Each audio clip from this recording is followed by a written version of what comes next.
Amen. Ngiyabingelela kumdumisa ngokukhupha ngokugcoba egameni likaJesu Kristu. Amen. Amen. Ngiyabingelela omama bonke abakhona phakathi kwethu egameni likaJesu Kristu. Haleluya. Nosisi bonke ngiyabingelela nabantwana abancane egameni likaJesu Kristu Inkosi ephilayo. Amen.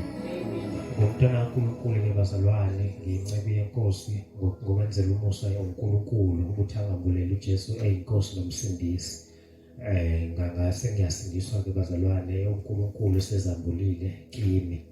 Nami ngangumfana ngenza izinto zonke ngokwendlela yabantu ababengangami nabangangami. Ngihamba ngendlela zonke futhi abantu abangangami abebehamba kuzona. Ngiphuza amajiki ngidakwa. Ngifuthi ngijabulela lento yokudakwa ngoba iyayenza ukuthi ke bazalwane enye into ephoxayo kodwa ke engabonakala ukuthi iyaphoxa ukuthi ijiki silifundiswa emakhaya. Asilifundiswa ebanganini. Abazali babe bakhuluma iphutha. Bathi abangani bakhe bemdina bamfundisa ijiki. Uma ukhule bazalwane ekhaya kukhonzwa amadlozi. Ngeke ijiki kulelo khaya ingane eziphuza suke zilifundiswe kulelo khaya. Amen. Asebengaphikisanga abazalwane uma kungenzeka ukuthi ngiqamba amanga. Kodwa ngoba bekhona lamajiki kuthiwa ijiki lomndeni wonke. Lolo jiki kuthiwa lesizulu. Kuthiwa lesizulu angazi kwenzeka kanjani kuthiwa lesizulu. Kodwa kuthiwa lesizulu. Ijiki lesintu futhi wonke umuntu osekhaya kufanele aliphuze. Nongaphuzi asithuki medakwelile okuthiwa lomndeni nabantu bonke. So ke nathi ke bazalwane nami ukuphuza ijiki ngakufundiswa ekhaya. Ekhaya kuye kube nenkomishi kuthiwe shaya noma ingenkomishi ungafuni ijiki. Uncengwe yibona abantu abadala bathi shaya noma ingenkomishi. Ngashaya nami ngenkomishi ngizwe ke amathumba athambile ngizwe ingqondo ihamba.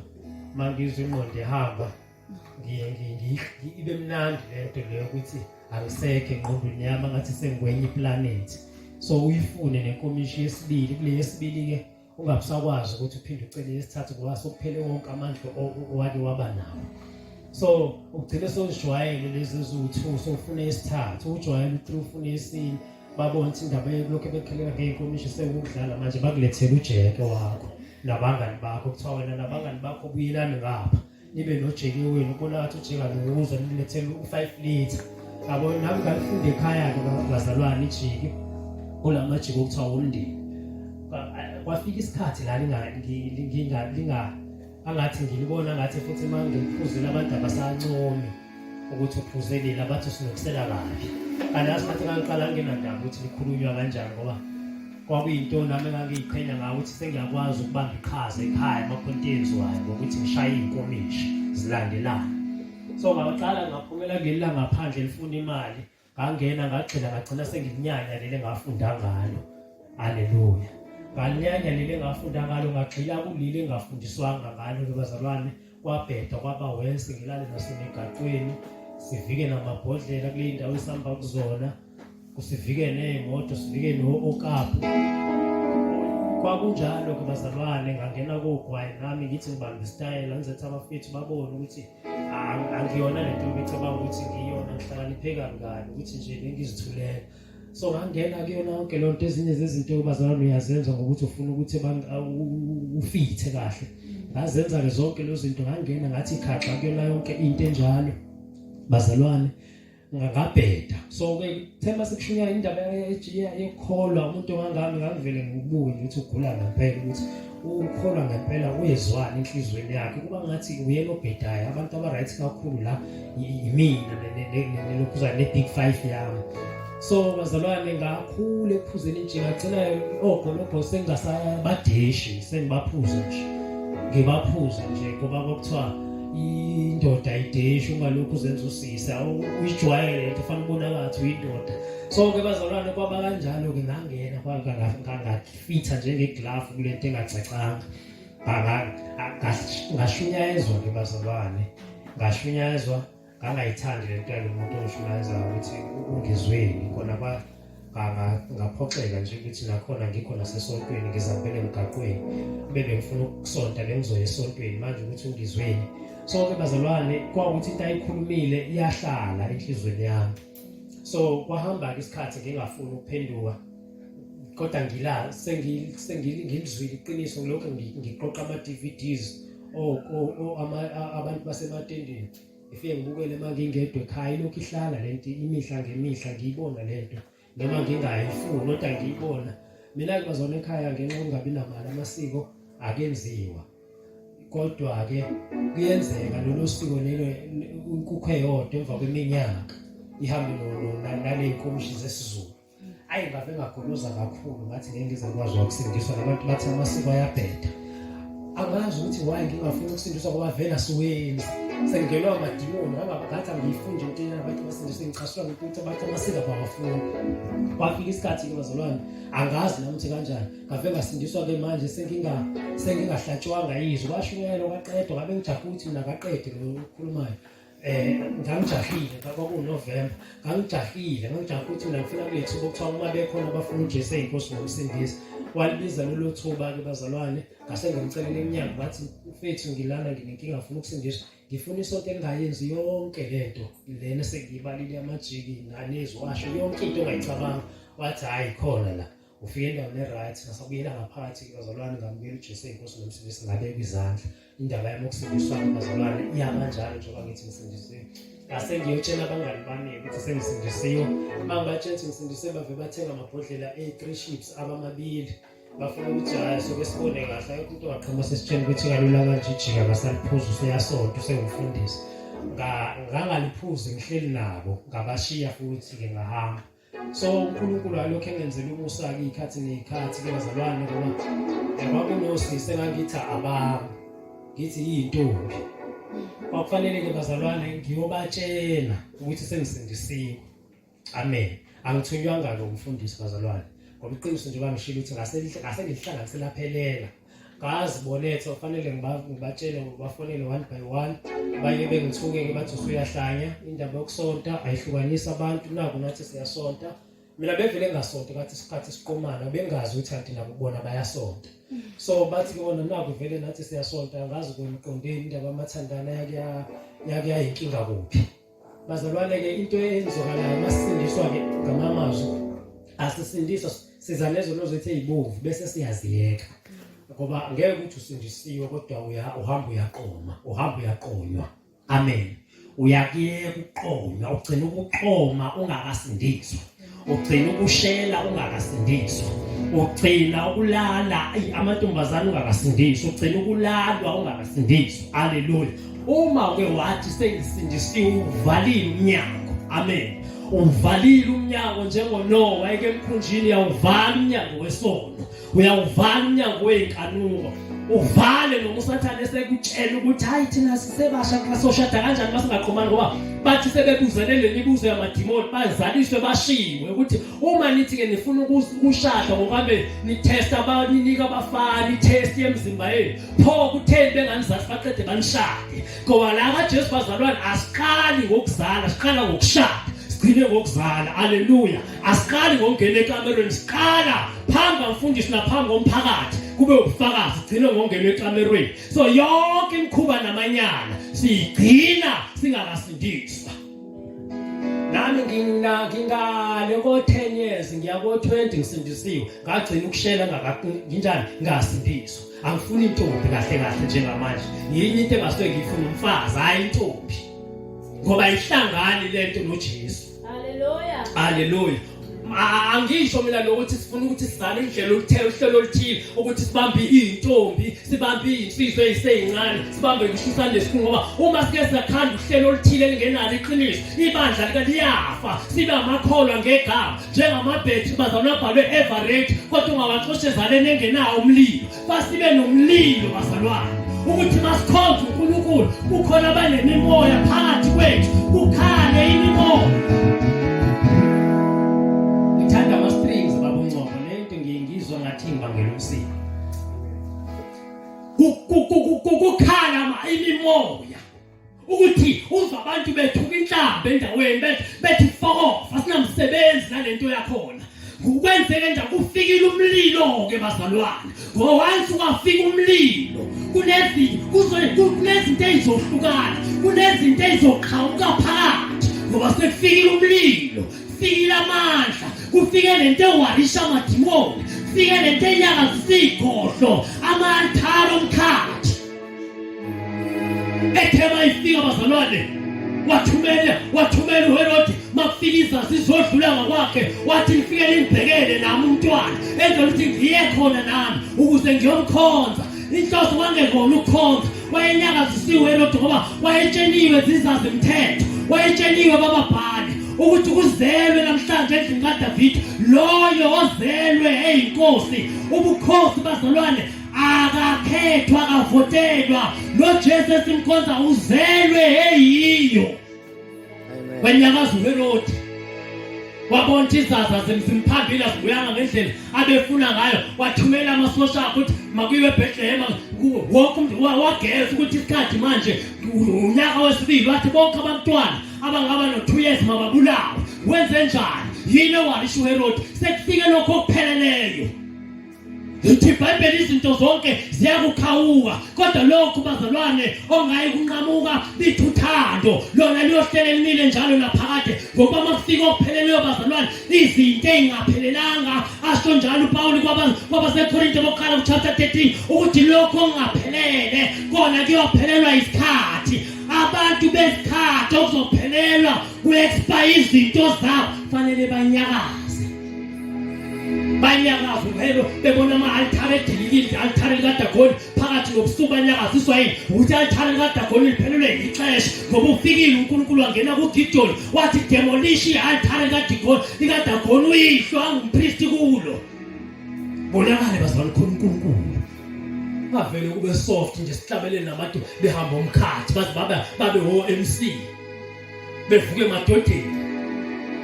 emadodeni ngoba kuthiwa bakwazi ukuhlabelela abaphili, bevuke emadodeni benuka, babe phambi kwebandla okuthiwa insindisa. Kuyona insindiso leyo nto bazalwane, iscam.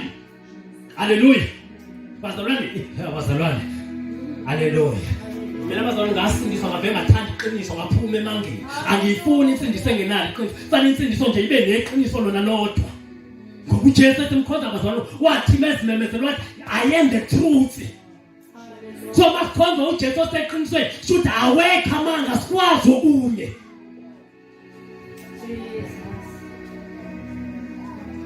Asikwazi okunye. Sindisiwe bazalwane, ngahlukana lezono, ngazitshena ngathi futhi angimthandi uJesu ukuze ngikwazi ukuzinyanya. Ngisondele kuJesu ukuze ngikwazi ukuzinyanya izono.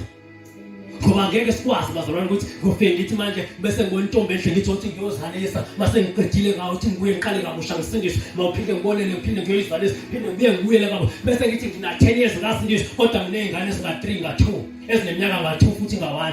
Kuhlangana kanjani u10 years usindisiwe ungenamfazi, unengane na2 years nena 3 years?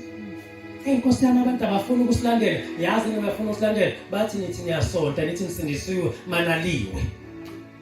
Mase nithola amadoda amasha bese nisibangela isicefe, mase ninalile nalawo amadoda amasha bese nisibangela isicefe, niphinde nithi nisindisiwe ngoba senaliwe nibuyele emsindisweni yenu. Meke naphinde nathola amanye amadoda niphinde niye ngoba izono thina siyazidla nani, ningasiqhambeli amanga. Asizumelwa onondindwa bevele ebheshini, asizumelwa kuze kuthiwa umphathi wabantu abasha lutho. Kwenze kwenza kude le emahlane andli kaNkulunkulu bazalwane. Angisho isonto mina ukuthi ke God's grace la, sengisho makuyithi masithi sindiswe yona into evele fasiyenze sisonke. Ngoba ibandla kaJesu liyi-universal.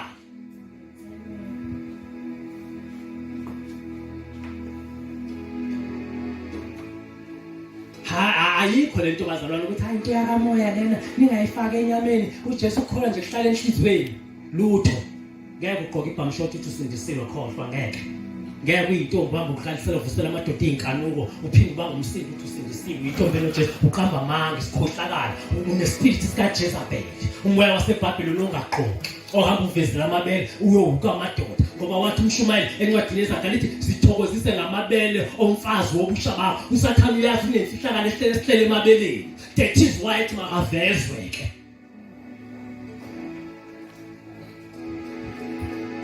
ngeke umuntu athi usindiswe noma ngathi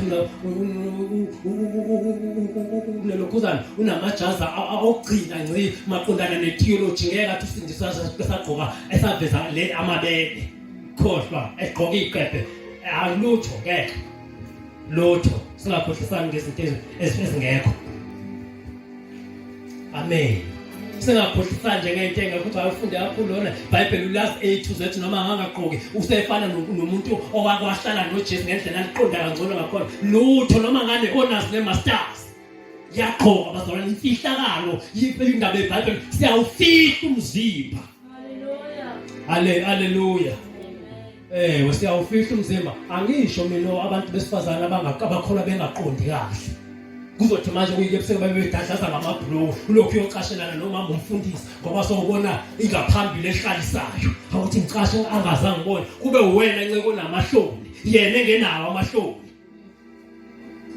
Ngoba thina singamadoda sinazi iketho okuthiwa ezehlobo mase kushisa simbatha zona abesifazane bawathatha phi ke bona amabhlo okuthiwa lokuba lokufihla imilenze ngoba kuyabanda umoya spirit saseBhabheli and bayalazi iqiniso kuphela bafuna ukuliphila ukulazi nje balazi kahle lilotshiwe kujule kwenhliziyo zabo bafuna umuntu ozobakhumbuza babeseyizona bayizondele lolo hlobo lomuntu. Usivezela umzimba ingaphambili phinde uthi uyashumayeza asizuze esontweni ngoba sizokholwa sizobheka lento esiyibonile usivezelo nemgaqweni ngoba kunamaqili emgaqweni avezile okunye ngapha esontweni ukhumula lento la agqoka isiketi esifike emaqaleni uphila impilo ezimbili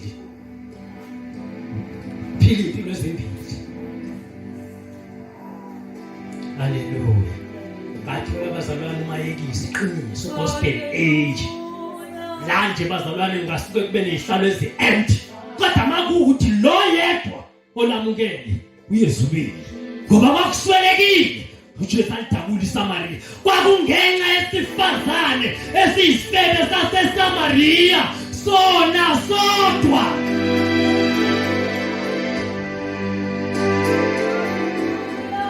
Asikhandi isikeshe sokuthi sifuna uba baningi lutho angena nalo hlobo lomfundisi elifuna ukuba rich ngobuningi babantu angenayo inkinga basuke bangezi kodwa iqiniso ngeke siliyeke. Haleluya. Lona ngeke ngize ngiliyeke.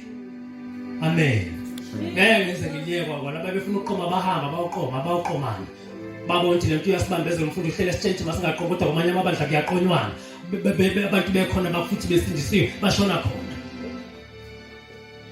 Amen. Ngeke iqiniso bazalwane ngoba siyojajwa ngalo nathi esishumayelayo. Lithi iBhayibheli imisebenzi ethi sazohlolwa ngomlilo uthi inkosi ngaginqa abantu abaningi athi uJesu kwangewena lokwakuumoya ongcwele umupho wakho umsebenzi okamoya loyo hlolwe ngomlilo phambi kaKristu. AmaKristu akayi kwi-judgment leSambulo chapter 21 kodwa aya leSambulo chapter 20 kodwa aya kule judgment before isihlalo sikaKristu layo beleka imisebenzi yawo khona.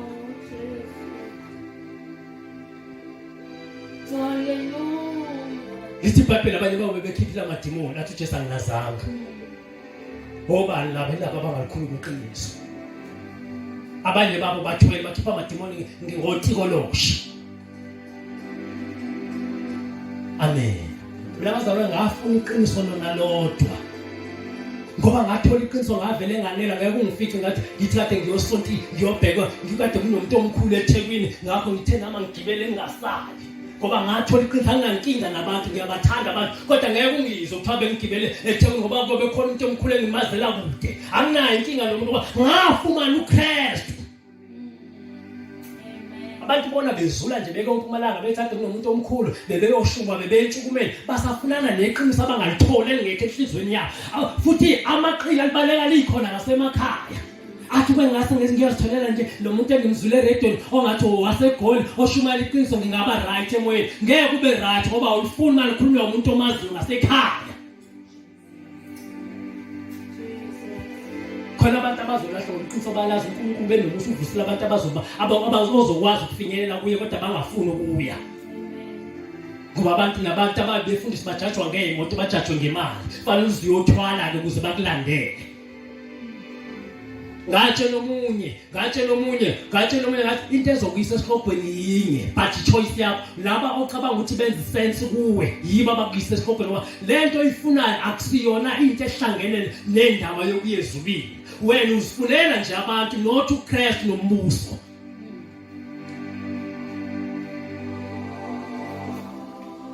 Bazalwane ngathola uJesu. Ngathola uJesu bafowethu. Kase ngisontile ekhaya ke bazalwane siyiyoni kwakuyisiyoni ngokwesonto lasekhaya. Ngadawa nayo ijiki into evele ngiyibona lento ayinamsebenzi. Ngadawa nayo ijiki sebefuna ngisho ugqokisa bethu umshongalo wesonto. Ngiqhubeka ngiyithabule ijiki mina ngingenandaba nokuyisonto futhi ngicasuka ngempela ukuthi ngizoya kanjani esontweni sibe sine game ngo-10. Nesonto liyangena ngo-10. Bonke hayi indaba yesonto babangiyeka. Kodwa ngafumana uJesu ngidlala ibhola ngukapteni weteam ngaliyeka indaba zokuba ukapteni ngoba fanele ngihlukanise mase kuya kuJesu siyahlukanisa kusala ukapteni emuva ngingaba ucaptain etsindisweni oholela abantu kuChrist. Amen. Siyaphenduka bazalwane siye kimikhuba siye kudlala mina ngisho mina bazalwane lo kholo kulula ozobona abantu makuthi afanele kuyokhonzwa ngomhla 16 December ngeke kube khona umuntu ekuzoloba labo sabahlabelelayo bagqoke amaphethi balele ngemhlanje ebishi abekho entsindisweni. Angikhulumi ngaloko kudlala bazalwane ngikhuluma ngejoke mina khuluma ngokuchitha kwegazi lendoda serious ngempela ingadlali. Angikhulumi bazalwane ngokudlala. Ngeke bafowethu sitoke ngikitazana nani mina. Ngithi nawe ungakwazi ukuthenga wakho amabikini yolala ngomhlaba. Babonani labantu besilisa abangakhola balapha ebishi kuwe. Ngeke ukwenza ungenawo umoya ofemayo kuwe. Fanele ubeke izandla uphenduke kuphuma umoya. Usala ungenayo into encanela ukushelwa. Ungaphoxeki uma ungashelwa uthi glory to Jesus. Ngoba ngifihliwe esilingweni. Tethela abantu abashana into zabo. Hayi lokho bashana nento zabantu lutho akomkholo lokho. Baleka ngenyawo zombili. Baleka Josepha ngazo zombili. Akakusizi ukuthi uyakungcwaba. Akakusizi uyakungcwaba. Haleluya. Ngabe ngayifuna bathi ngangakhonza bazalanga ngiphenduke khona kwakuthiwa masitedelwa abantu abashana into zabo ngabona ukuthi ngizolimala ngoba mina bazangisindisa iqiniso sengilazi ngafuna ukuyibaleka lonto akuyona lento engayizwa mina yahlala inhliziyo yami. Haleluya. Zishintshile insizwa bezithi hayi thina ngeke salokho sasindiswa salokho sigciniwe ozipho behleli phezulu masifa manje singazange sibe nezingane ziye kukhona zambe ziyozalisa. Hayi ukuthi ziyoshada ziyozalisa futhi sinemali singakwazi ukushada ama-iPhone sigijima ngama-BM kodwa zafuna ukuyozalisa sifuna ukuyoxhaphaza bathi bani ongathenga inkomo yobisi uma kanti ubisi litholakala mahhala. Kancane zakhathi ukuyozalisa ndiziyazalisa futhi azingakazuyeka. Zinayimoto ziright sifundile ziwothisha kodwa zayeka ukusindiswa sikhonza la kumnandi zivuthe enkosini zafuna ukuyozalisa ngoba kuyaqhashazwa la ngaphandle. Ozosinda intombi ezosinda engene yamukela iqiniso mina lo dathi iqiniso yavala amathanga hlale le ntombi. Haleluya. Ivangeli lihamba lapho bazalwane. Bathola lelo vangeli ukuthi noma ekhaya kungahlatshwa engakasindisa umama wami bahlabe benze yonke into. Bathi naye yakhe engashiselwe ngakithi ngiyabonga ngoba itafula linye sibaphele ubuhle itafula likaBeliyeli. Itafula kaJezebeli nabudlelwane bune itafula kaChrist uBeliyeli nabudlelwane bune noChrist ubumnyama nokhanya nabudlelwane bune. Kangive ngibonge ngingadli lutho gcina senginyanya ngisho amanzi akhona. Uyabona lamaChrist amanje aphuzana namajiki adlana namawayini ubone sedakiwe. Wenkosama wemana kulomfana bengimthanda sentshontsha ngengoko haki nokhisi umfana engalindele dakiwe ikholo ngoba nasesontweni badla isidlo ngejiki ngewayini bathi hayi abantu abami lilungile manje noshukela sidlale labazalwane udlala nje sidlale kwakona sidlale. Amen. Ngewayini isidlo senkosi ngejiki uthudla umzimba kaJesu wehlisa ngotshwala avela kancane kakhulu uvuka ikakade uvuka uphele omdala athi qeda indaba yesidlo senkosi abeshona kaMax.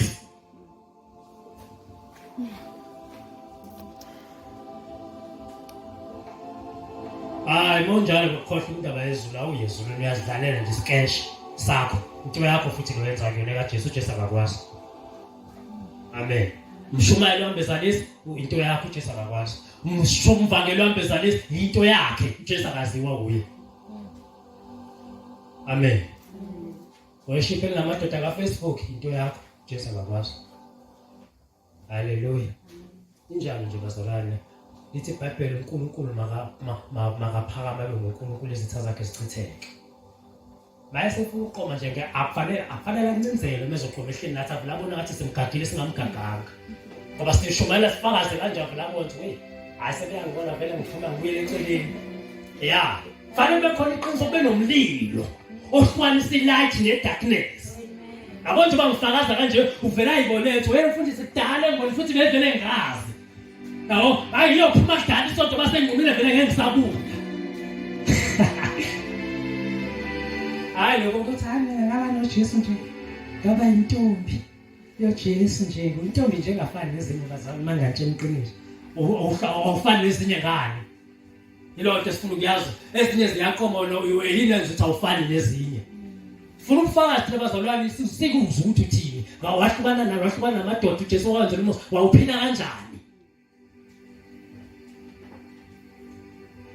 ngoba phela umhlaba uthi ndifile ngokundidla ubomi wavuswa ngoba wayefile manje udla ubomi manje ke uzothi wena ukusizeke ukuthi mazolo ukuthi hayi nandi intombi nje uJesu uyayisiza intombi usiza kanjani intombi nazi nje intombi sicela emathaveni motho uJesu uyayisiza intombi ubonani kuwena kushintsheni ngawe hayi nje kinomfana ongafani nabanye uhluke ngani sifuna ukwazi basalwane sifuna ukwazi sikuzwe ungaphoqwa yithina sizizwele thina ukuthi ukusize ngoba uyaziqhenya uJesu entweni akukhiphe kuyona sahlukana noJesu sahlukana noGolgotha sahlukana nensangu sahlukana namakhondom siyaziqhenya ke ababetshontsha bethatha amaTV abelungu bawayeka phansi befike behlangene nomayekisa ababethenga amafoni emgaqweni bawayeka ababehoda amabhodi emaphareni bayeka behlangene noJesu mawungazi ukuthi lento soyithengile uzoziphindisa kuba ngawe ufanele uyifake emilweni bese ziyasha ngoba ngeke ukwazi ukupheka ngebhodi lephara lokho uvula amakhethini amahle kanti awangali wokwini nohlala ngapha cabanga nesongelene kanje sengifake ejuleni ekamerweni la ngangena abantu kalula besonto bevula ivala ngomthandazo esontweni sayeka bazalwane saphuma emhlabeni amen saphuma emhlabeni haleluya saphuma bazalwane mase uphume kahle futhi uqede waneliseke ngakho ngakungifica ngicocula indlebe ekhanda ngibizo komvangeli nomshumayeli nomfundisi ngomfundisi ke bazalwane wasangweni isibongo ngigcotshiwe uNkulunkulu ngigcotshiwe nangani kwesonto kokodela ukubeka isandla uNkulunkulu wangenzela lo musa akuyona into engangeke iziphakamisa ngathi ubhekile nje kumfundisi hayi nginainkinga leyo nto ngiyangithanda uJesu azivezele yena ngokwakhe mina nje ngiyimina amen futhi anginaso isihlalo ukuthiwa lesalo esontweni ngihlala la ngithanda ukuhlala khona nasemuva angikhutshwa yileyo nto ukuthi fanele ngithwale usofa ngizobekelwa wona esontweni ngithwalelwe irecliner inyawo zami ziqhoshe zibheke ngasepulpit anginayo inkinga yazo zonke lezo zinto ngoba uJesu wathi lo mkhulu phakathi kwenu makafane nesikhonzi haleluya ngalokho sifuna ukuthi hayi umfundisi wethu sesothwala usofa inkinga ayikho kuwena ukuphathwala usofa wenza kahle umhlonipho uthwala usofa inkinga kuyena kunabantu sebethathile ukufundisa baba uJesu esontweni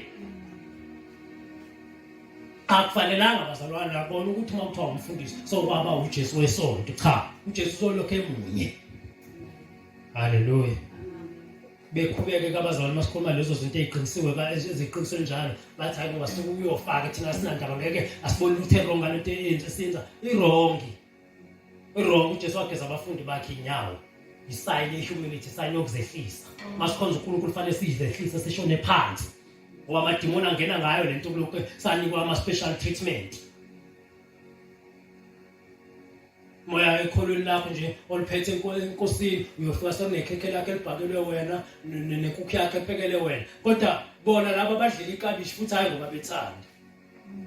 Sokuzokwazi letha inkukhu ephelele ezogoduka nomfundisi. Akuyona indlela yokukhonza leyo. Ayikho nje, ayikho biblical, iyabheda.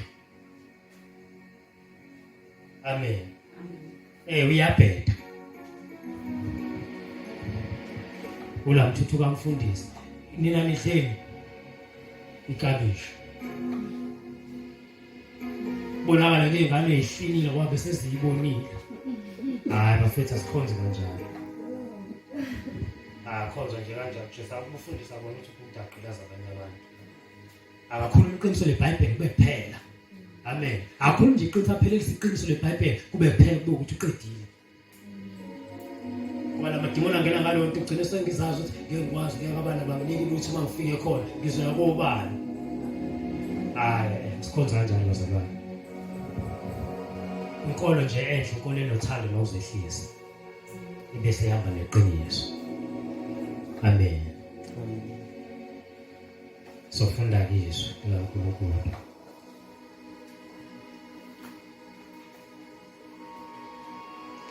Sofunda izwi laNkulunkulu kumaHebheru chapter 9.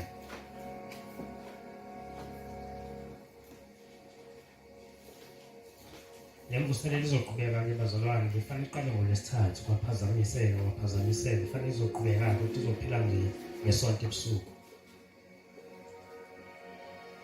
Bangeza abantu bangeza siyabathanda nathi abantu siyathanda ukukhonza nabo.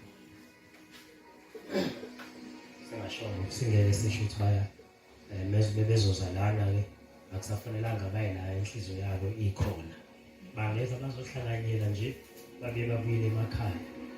Athi wasokuceba kumfundisi ukuthi uye wayangela atende. Hayi bafowethu.